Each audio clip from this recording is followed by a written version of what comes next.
구원의 확신이라는 것은 흔들림이 없다는 뜻이죠. 또 확신이라는 것에는 일희일비하지 않는다, 이런 뜻을 이렇게 풀어볼 수 있어요. 여러분, 그 중국 우화의 그 목계라는 그 이야기를 들어보셨나요? 목계, 그러면 우리말로 풀려 하면 나무닭이에요. 나무닭. 아주 싸움닭을 좋아하는 임금이 있었더랬어요. 근데 임금이 내 훈련시킨 싸움닭이 시합에 나가기만 하면 치니까 화가 나가지고 닭 조련사에게 절대로 어떤 닭에도 지지 않는 닭을 만들어 와라. 못 만들면 죽음이죠. 고민 끝에 닭싸움이 있는 날, 전하 드디어 가져왔습니다. 그냥 뭐냐, 단상에 탁 내려보니까 보자기를 딱 싸가지고 딱 까는데 아주 멋지게 생긴 닭이 한 마리 딱 마당 가운데 서 있는데, 큰 닭이 와서 아무리 물어 쪼아도 꿈쩍도 하지 않는 거예요. 아무 요동도 하지 않는 거예요. 그러니까 이제 임금이 닭 조련사에게 이제 멀리서 보니까 잘 자세히는 안 보이는데, 야, 왜 공격은 하지 않고 가만히 있냐? 전하, 조금만 지켜보시면 아십니다. 그랬더니 닭들이 막 공격하는데 아무 반응이 없으니까 제풀이 찢어서 도망을 갔어요. 우승했다는 것인데, 그 무슨 닭이냐 같은 나무로 만든 닭입니다. 최고의 싸움닭은 싸우지 않고 적이 지쳐서 물러가도록 하는 것이야말로 가장 좋은 비책입니다. 그렇게 했고 이제 무릎을 딱 쳤다는 이야기가 있습니다. 여러분, 구원의 확신을 가진 사람들은요, 자그마한 일에 대해서 일희일비하지 않아야 합니다. 그러니까 다 하나님 뜻이겠건 늘 이때 갖고 지나가리라, 더 좋은 복이 있으리라, 하나님이 얼마나 더 큰 복을 주시려고 나를 잠깐 어둠 속에 걷게 하실까, 이리 생각하란 말이에요.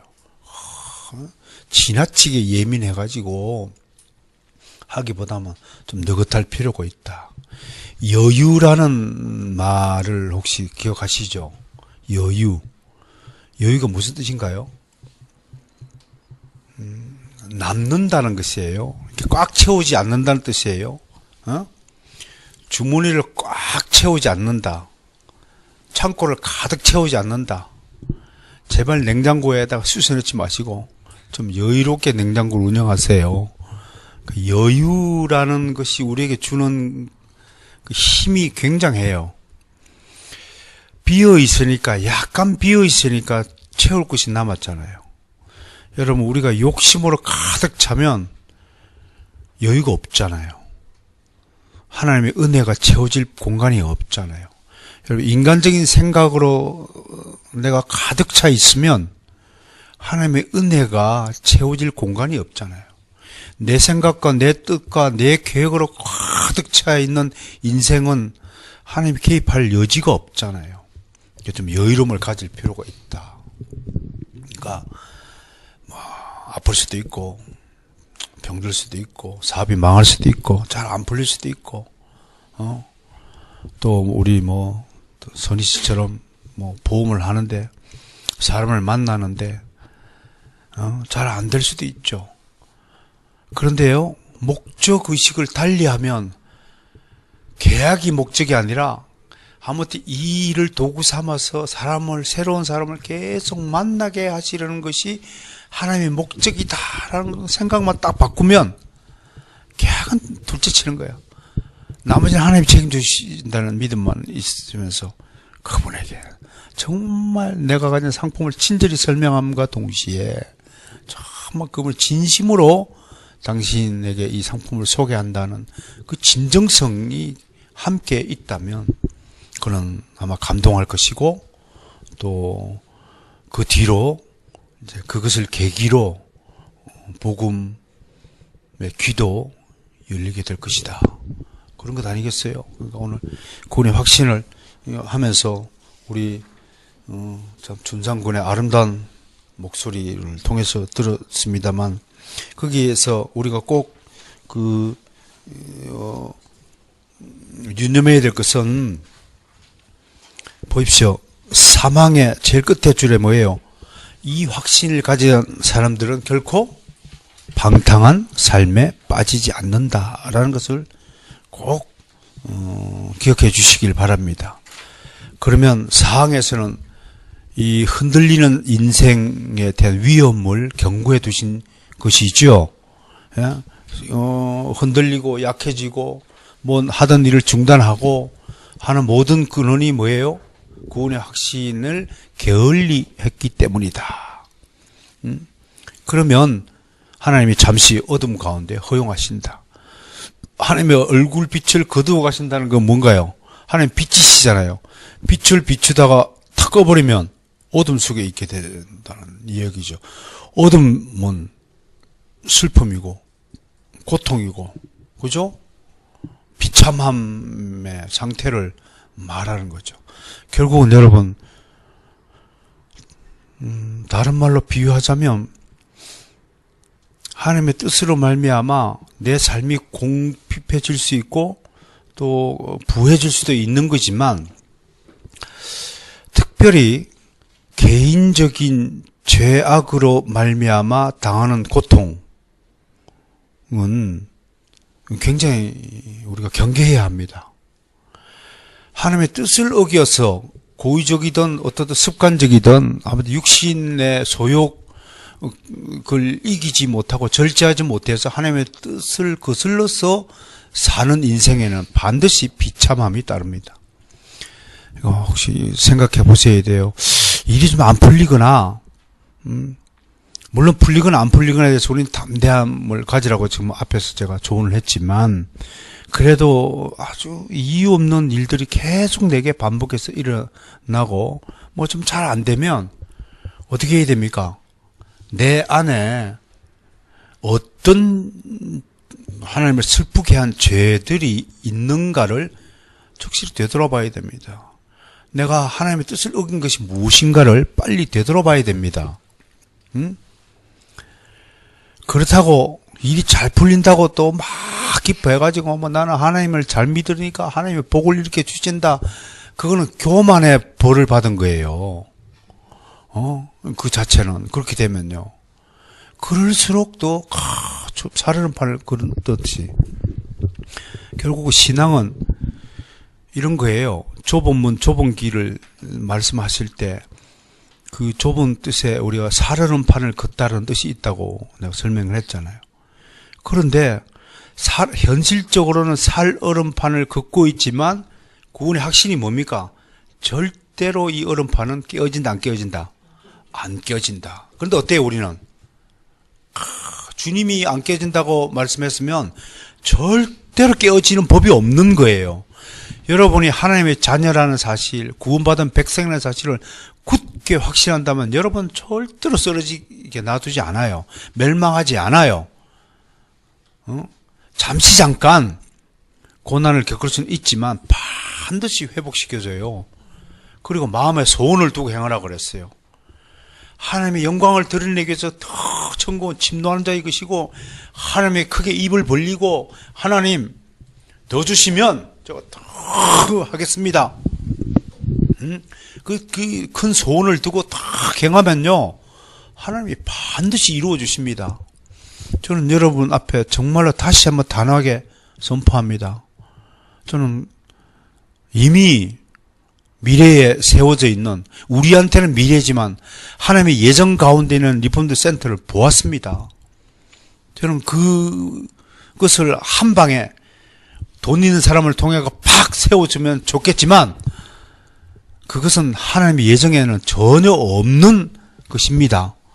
모든 이 과정을 다 겪어야 세워지는 것이 그게 의의 열매입니다. 썸이고 뭐고 다 필요 없이 돈 있는 장로님이 한 분만 있어도 금방 세울 거예요. 땅 사가지고 바로 쓰고. 그러면 그건 분명히 저주받은 결정적인 증거입니다. 하나님의 은혜 받은 사람은 은혜의 길은 절대로 그런 길이 아닙니다. 스텝 바이 스텝입니다. 한 걸음 한 걸음씩 하나님이 정해주신 예정의 길, 선택의 길을 걸어야 합니다. 대신에 어떤 마음으로 걸으라고요? 구원에 대한 확신으로 걸으라고요. 이 확신이 흔들리거나 즉 나약한 믿음을 가지고 산다면 오늘 말씀하신 대로 흔들리고 약해지고 구원의 길이 잠시 스톱될 수 있다. 탁 멈춰서 가지고 오도 가도 못하는 신세가 될 수도 있다고 경고하는 것을 꼭 들으셔야 하는 것입니다. 그래서 제가 나눈 브린드 69쪽을 볼까요? 1번 진정으로 거듭난 자는 구원의 확신을 가진다. 왜냐하면 하나님의 능력이 그들을 죽을 때까지 보호할 것이고 그리스도와 함께 천국에서 영원히 살게 될 것임을 우리에게 상기시켜 주기 때문이다. 믿습니까? 여러분, 그러니까 구원의 거꾸로 하면 구원의 확신을 가진 사람만이 진정으로 거듭난 사람이고 진정으로 거듭난 사람만이 거룩한 삶을 살게 되고 그 거룩한 삶이라는 것은 하나님의 뜻에 부합된 삶이 거룩한 삶이다라고 정의할 수 있습니다. 이 하나님의 뜻은 어떨 땐 각자에게 주어진 목과 분깃에 따라서 달란트의 양과 질에 따라서 다를 수는 있을 것입니다만 결국 하나는 우리가 모든 주의 백성이 하늘나라에서 영원한 나라에서 영원한 생명을 가지고 하나님과 함께 사는 것이 우리의 궁극적인 삶의 목표가 될 것입니다. 이것이 우리의 구원의 확신입니다. 천국은 있다 없다? 어디에 있습니까? 우리 믿음 안에 있습니다. 우리 믿음 안에 있다고요. 믿음이 없는 자는 천국이 안 보일 것이고 믿음이 있는 자에게는 천국이 보일 것이고 믿음이 보이는 사람은 반드시 이 땅에서도 지금 이 삶을 천국에 사는 시민으로서의 삶을 살아야 한다라고 하는 것입니다. 육적인 수준을 벗어나고 제가 여러분에게 감히 한국 교회를 진단할 만큼 그렇게 큰 인물도 아니지만 계속해서 우리 한국인들의 의식 구조 속에서 유불선주의, 세속주의, 인본주의 사상이 지배적이라는 사실을 지적하면서 한국 교회를 개혁하고자 하는 목소리를 지속적으로 내는 것은 바로 궁극적인 우리 구원의 목적을 이루기 위함입니다. 그런 가치관과 그런 신앙, 그런 태도로는 우리는 천국 시민으로서의 삶을 구현해낼 수 없다고 보기 때문인 것입니다. 여러분, 내 이웃을 내 몸같이 사랑하라. 하나님을 사랑하고 이웃을 내 몸같이 사랑하라. 그것이 선지자와 구약 성경이 다 일러주는 모든 강령이다. 그 말씀 어떻게 받습니까, 여러분? 이 말씀이 우리 귀에 들리긴 들려도 그것이 내 몸으로 익혀져서 실제 내 발걸음으로 내 손길에서 나타나기까지는 얼마나 많은 훈련과 얼마나 많은 절제와 얼마나 많은 깨달음이 함께 있어야 그것이 가능해지겠습니까? 사랑한다고요? 나 아닌 다른 존재를 사랑한다고요? 그건 입술로만 사랑한다고 하는 것입니다. 하나님을 사랑한다고요? 우리는 하나님을 사랑할 수 있는 능력이 조금도 없는 존재들입니다. 성령님을 빼면 그야말로 시체일 뿐입니다. 우리가 무슨 능력으로 자기 자신 빼고 다른 존재를 사랑할 수 있습니까? 그런 존재가 못 됩니다. 성령께서 우리에게 은혜를 주시니까, 믿음을 주시니까 그 믿음의 능력으로 하나님을 알게 되고 하나님을 믿게 되고 하나님을 사랑하게 되는 것입니다. 그렇다면 이웃에 대한 사랑도 마찬가지죠. 특별히 바로선 교회 안에서 여러분들끼리 서로 사랑하지 못한다면 그건 여러분들은 정말 가짜 그리스도인입니다.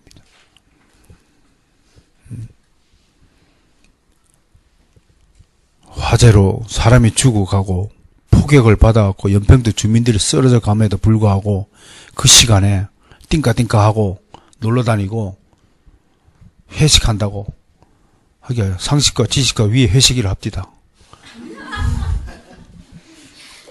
있는다면 그 사람 보고 하나님은, 예수님은 그 장면을 내려다보시고 슬피 통곡하고 있을 그때에 지는 희희닥거린다면 그건 하나님의 자녀가 될 자격조차 없는 것 아니겠습니까? 적어도 최소한으로 우리가 그리스도인으로 부름을 받았다면 이 정도까지는 지키고 살아야 할 의무가 있는 겁니다. 그게 그리스도인의 자유입니다. 그게 자발적 순종의 의무라고 하는 겁니다. 그리스도인의 자유. 율법의 저주로부터 벗어났지만 다음 주에 율법과 복음, 율법과 자유 문제를 다룰 텐데요. 여러분 생각해 보세요.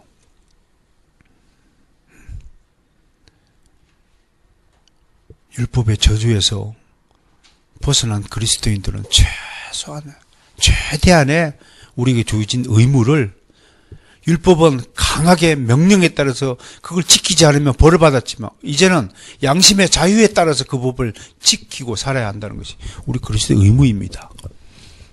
그러니까 보십시오. 저와 함께 이 시대에 살면서요, 저와 함께 신앙생활 하시는 성도 여러분, 적어도 우리가 이 시대에, 이 땅에 태어나서 우리가 해야 될 것이 무엇인가 생각해 보면, 나에게 주신 이 자유를 어떻게 사용해야 될 것인가라는 문제를 생각해 보시며 살아야 합니다. 적어도 주님이 기뻐하실 때 함께 기뻐하고, 주님이 슬퍼하신 일에 우리도 함께 슬퍼해야 되고, 주님이 안타까워하시는 부분을 놓고 우리가 기도하면서 우리도 함께 안타까워해야 됩니다. 자, 두 번째, 많은 성경 구절들이 구원에 대한 확신을 일으킵니다. 하나씩 다 읽어볼까요? 시작. 저를 믿는 자마다 멸망치 않는다. 내가 하늘로서 내려온 것은 내 뜻을 행하려 함이 아니요 나를 보내신 이의 뜻을 행하려 함이라. 나를 보내신 이의 뜻은 내게 주신 자 중에 내가 하나도 잃어버리지 아니하고 마지막 날에 다시 살리는 이것이니라. 내 아버지의 뜻은 아들을 보고 믿는 자마다 영생을 얻는 이것이니 마지막 날에 내가 이를 다시 살리라 하시니라. 그리스도 안에 있는 자는 결코 정죄함이 없고 또 미리 정하신 그들을 또한 부르시고 부르신 그들을 또한 의롭다 하시고 의롭다 하신 그들을 또한 영화롭게 하셨느니라. 이 미래의 사건을 하나님의 정해진 목적 안에 확실히 보았기에 그것을 이미 이루어진 과거의 사실로 말하고, 여기서 설명을 좀, 영화롭게 하실 것이다. 미래의 영화는 아직 이루어지지 않았잖아요. 그런데 시제적으로 여기서는 영화롭게 하셨다라고 이미 과거형으로 말하고 있다고 하는 것이에요. 그기에 대한 설명을 하신 건 뭐예요? 영화롭게 된다는 사실은 현재나 미래나 과거에서 확실한 사건이기 때문에 그냥 이미 현재 과거 완료형을 써버렸다는 거예요. 완료된 거예요. 그러니까 여러분들은 싫든 좋든 앞으로 영화롭게 되어질 하나님의 자녀들임을 분명히 선포합니다. 영화롭게 돼요. 그러니까 우리 인간적인 차원에서 미래의 일이지만 하나님 차원에서는 이미 다 이루어진 거예요. 선택 안에, 예정 안에 다 여러분들 작품들이 다 결정이 된 거예요. 그 다음에요, 그 안에서 너희도 진리의 말씀 곧 너희의 구원의 복음을 듣고 그 안에서 또한 믿어 약속의 성령으로 인치심을 받았으니 이는 우리의 기업의 보증이 됐사 그 얻으신 것을 구속하시고 그의 영광을 찬미하게 하려 하심이라. 아멘. 세 번째, 구원의 확신을 가지면 끝까지 견딘다. 확신은 견딜 수 있는 힘을 주죠.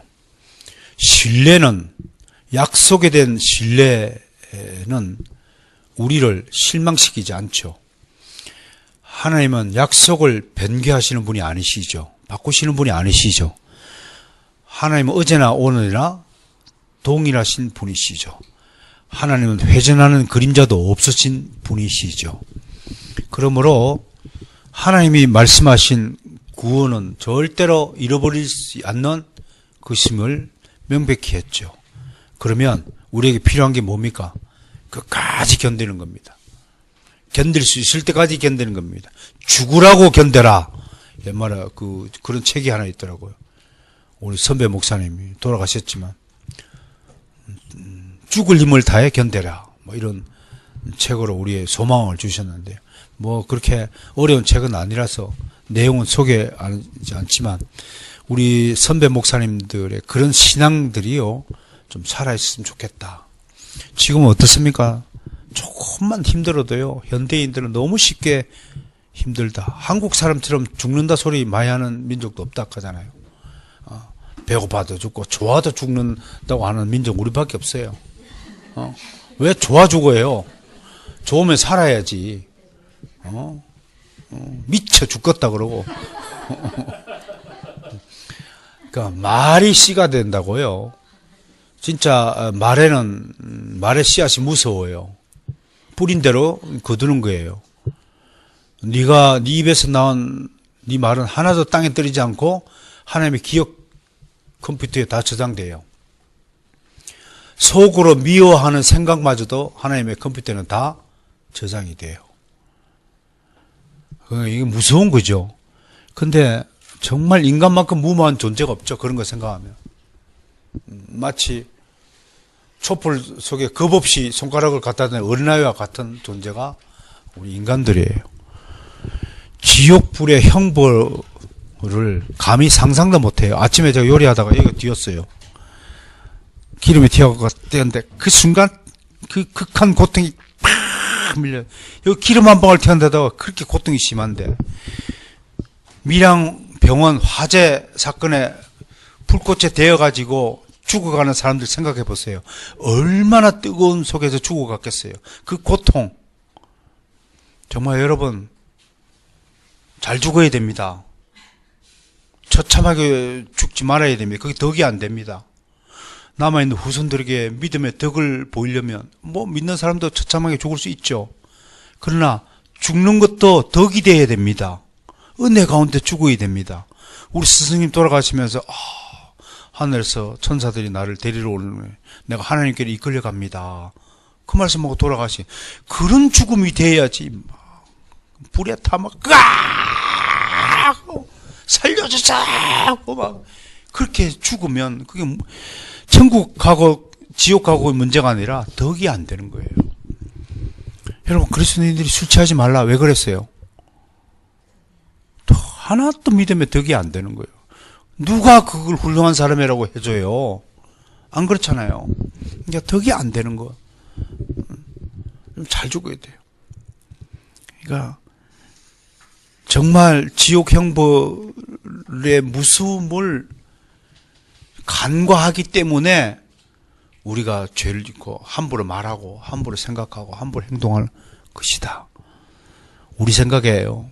여러분 어떻습니까? 몸이 아프면 몸만 아프면 무슨 생각이 들어요? 오늘 쉬어야지. 벌써 몸은요 즉각적으로 반응합니다. 몸이 아프다 그러면 몸이 나한테 뭐라고 얘기해요? 오늘 쉬어. 막 얘기하면 그때에 적어도 여러분 구원의 확신을 가진 사람이라면 성령의 소리를 들을 수 있어야 돼요. 성령은 뭐라고 하는 줄 아세요? 그럼에도 불구하고 너 중풍병자 지붕을 뚫고 예수님을 찾아간 거 못 봤니? 네가 지금 쉬고자 하는 것은 육신의 목소리에 굴복하는 것이다. 물론 아프면 쉬어야죠. 그러나 정말 아무리 아프더라도 이것만큼은 놓치면 안 된다라고는 것을 하나님이 주실 때가 있어요. 거룩한 말씀이 선포되어질 때, 은혜가 주어질 때, 정말 사경회 할 때, 전 교회적으로 전도를 위해서 기도할 때, 전 교회적으로 뭔가 한마음 한뜻을 모여가지고 행사할 때는 그럼에도 불구하고 기운이 나와야 돼요. 많이 아프면 여보 내 침대에 미고 당신이 울려매 그러고 나오는 것이 하나님을 기쁘신 믿음이잖아요. 근데 우리는 조금만 맥주 한잔 하다가 이제 수요 예배 시간에 돌아오면 어떻게 돼요? 몸의 소리는 야 술 냄새 내면서 어떻게 교회 가냐? 그냥 오늘 그냥 쭉 가버려. 그게 육의 목소리거든. 육의 목소리. 얼마나 많은 패배가 우리 인생 중에 일어납니까? 왜? 구원의 확신이 없어서 그래요. 진짜입니다. 구원의 확신이 없어서 그래요. 확신 있는 사람은 끝까지 견디는 거. 그럼에도 불구하고 성령의 소리를 들으려고 애를 쓰는 거예요. 그 가운데. 성령의 진정으로 거듭난 자들은 모두 하나님의 변함없는 약속과 천국에서의 영생의 기업이 그들의 것이 될 것이라는 보증을 가지고 있는 자들입니다. 이 보증이 곧 확신의 근거가 됩니다. 함께 할까요? 너희 속에 착한 일을 시작하신 이가 그리스도 예수의 날까지 이루실 줄을 우리가 확신하노라. 말세에 나타내기로 예비하신 구원을 얻기 위하여 믿음으로 말미암아 하나님의 능력으로 보호하심을 얻은 자들이라. 이는 하나님의 능력이 개인의 믿음을 지속적으로 강하게 해주고 유지하게 해준다는 의미로 볼 수 있다. 하나님은 믿음과 상관없이 우리를 보호하지 않으시고 우리의 믿음을 통해 우리를 보호하신다. 여러분, 구원의 확신은 믿음의 일입니다. 믿음이 큰 자는 구원에 대하여 강한 확신을 가지게 될 것이고, 믿음이 약한 자는 자신의 구원을 등한히 여기거나 의심하거나 중간중간에 때때마다 시시때마다 경우에 따라서 형편에 따라서 흔들리게 될 것입니다. 그렇다면 여러분들은 정말로 거듭난 사람인지 구원의 반열에 든 사람인지 여러분 스스로를 생각하면서 주님 앞에 기도해야 될 것입니다. 마지막으로 구원의 확신은 내 목적은 이걸 강조하는 것은 우리 선조들이 이걸 강조하는 것은 우리들에게 거룩한 삶을 살라. 경건이라는 목표를 향해 다른 박지라는 힘의 근원이 에너지가 바로 구원의 확실한 것에 있다는 것을 가르쳐 주기 위함이다라고 말할 수 있을 것입니다. 오늘 또 오전과 오후에 이어서 또 말씀을 듣고 주의 진리를 배우고 익히고 터득하는 신으로 수고하신 여러분들 모두에게 주님의 이름으로 축원합니다.